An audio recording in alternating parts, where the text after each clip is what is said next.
Bismillahirrahmanirrahim. Alhamdulillah. Wassalatu wassalamu ala Rasulillah. Summa ma ba'du. Assalamu alaikum урматтуу мусулман бир туугандарым. Ыйык жума күнүңүздөр куттуу болсун. Кудайым ушул куттуу күндүн урматына элибизге, жерибизге тынчтык берсин. Бир жакадан баш чыгарып, бир жеңнен кол чыгарып, элибизде диндин тарашына, элибизде ынтымактын, достуктун орношуна бардыгыбызга салым кошууга Кудай Таала мүмкүнчүлүк берген болсун. Урматтуу мусулман бир тууганым, бүгүн сиздер менен ошо бизге келген суроолордун жообуну бөлүшө кетели. Бизге бир канча суроолор келген экен. Эң алгачкы суроо бул: өлүктүн жанында Кур'ан окууга болобу же болбойбу? Өлүк өлгөн, ошонун жанында Кур'ан окусак кандай дейт? Эгер купуя окусак же алыс жерде турган болсок, өлүктүн жанында эмес, алысыраак болсок, анда уруксат берилет. Албетте эгерде өлүккө жакын жайгашкан болуп, кыроатты жарыя кылган болсок, муну карайбыз. Бул жерде экиге бөлүп карайбыз. Эгерде жуулгандан кийин болсо, анда талассыз уруксат берилет. Ал эми эгерде жуулуудан мурун болсо, өлүктү сууга алуудан мурун болсо, анда алымдарыбыздын ортосунда кайчы пикир бар. Кээ бир алымдарыбыздын көз карашы боюнча макрух болот. Ошондуктан эгер өлүк жуула элек болсо, этият эмне кылышыбыз керек экен? Кур'ан окубай турушубуз керек анын жанында. Ал эми экинчи сурообуз бул: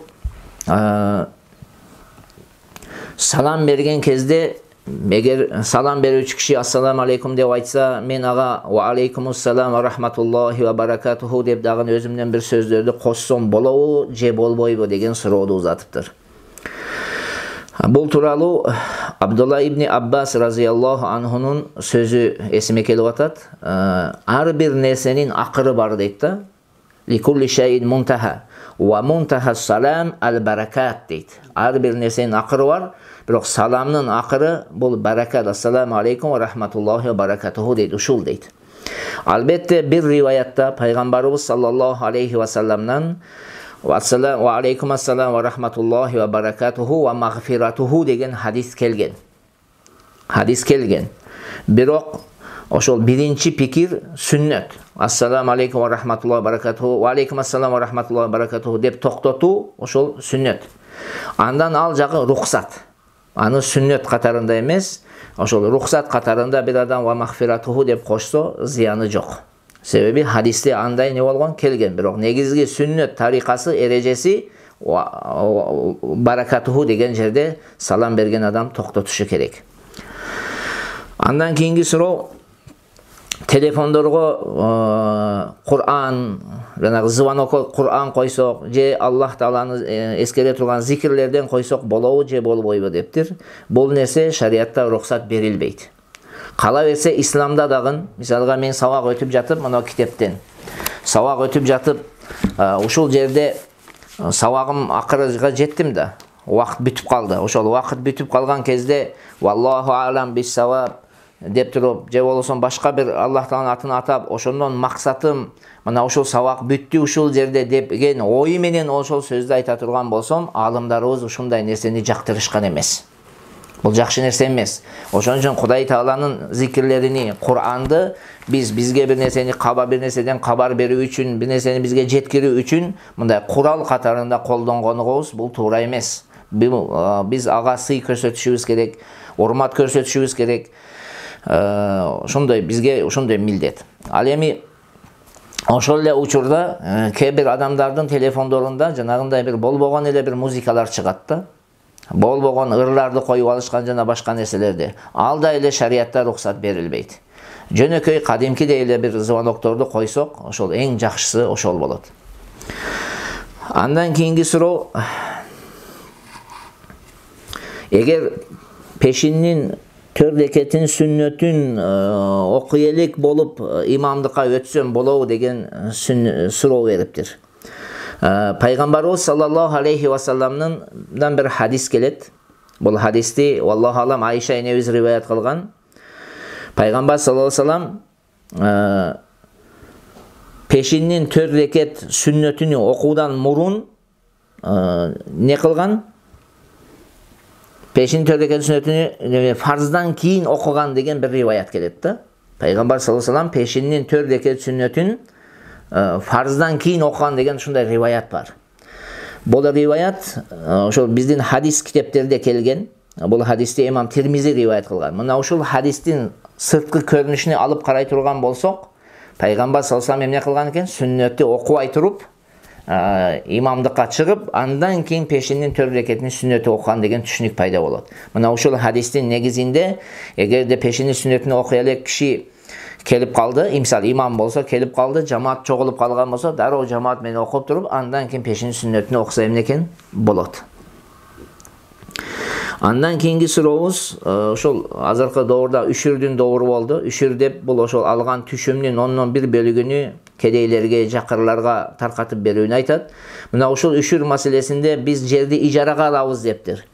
Ижарага алабыз, ошондо үшүрдү биз беребизби же болбосо жерди бизге ижарага берген киши береби десе деп суроо берген экен. Урматтуу мусулман бир туугандарым, бул маселеде биздин алымдарыбыздын ортосунда кайчы пикир бар.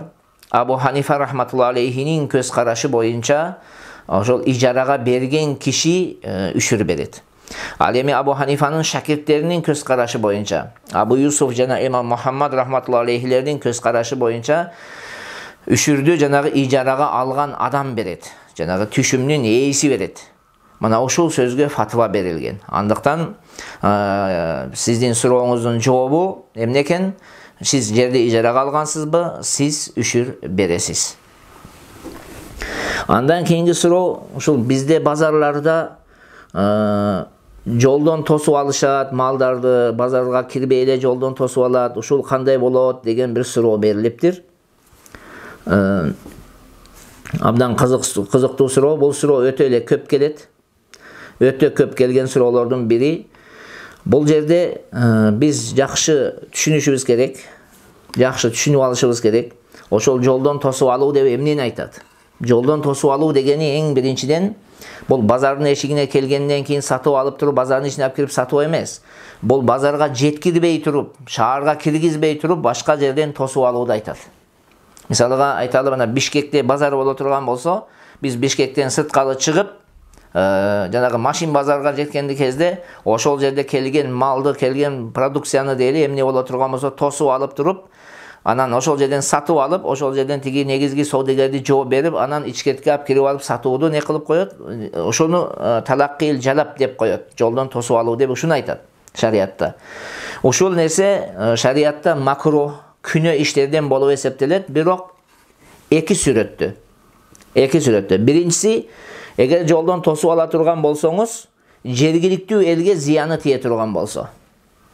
Мисалга бишкектиктерге эгерде биз азыр сокулукка чыгып алып туруп тосуп ала турган болсок, Бишкек элине алып келип туруп кымбатыраак сатсак, ошондо Бишкек эли кыйнала турган болсо, ошондо макрух болот. Экинчи сүрөтү. Бишкек эли кыйналбайт. Ошол эле продуктаны башка жерден деле алып жеп жатат. Проблемасы жок. Болгону биз жанагы алып келген кишилерге Бишкектеги бааны жашыра турган болсок, арзаныраак баада сатып алып туруп, Бишкектеги сеналардан, оптовый сенасынан төмөнүрөөк баада сатып алуу максатында бул жактагы бааны жашырып, биз жолдон эле тосуп ала турган болсок, мына ушул сүрөттө дагы макрух болот. Эгерде Бишкектин эли дагы зыяны, Бишкектин элине дагы зыяны жок болсо, жанагы саудагерлерге дагы алып келип, башка жактан алып келген саудагерлерге дагы зыяны тийбей турган болсо, анда бул иштин неси жок, макрулугу жок, бул шариатта рухсат берилген амалдардан болот. Кудай Таала өмүрүңүзгө береке берсин. Ассаламу алейкум ва рахматуллахи ва баракатух.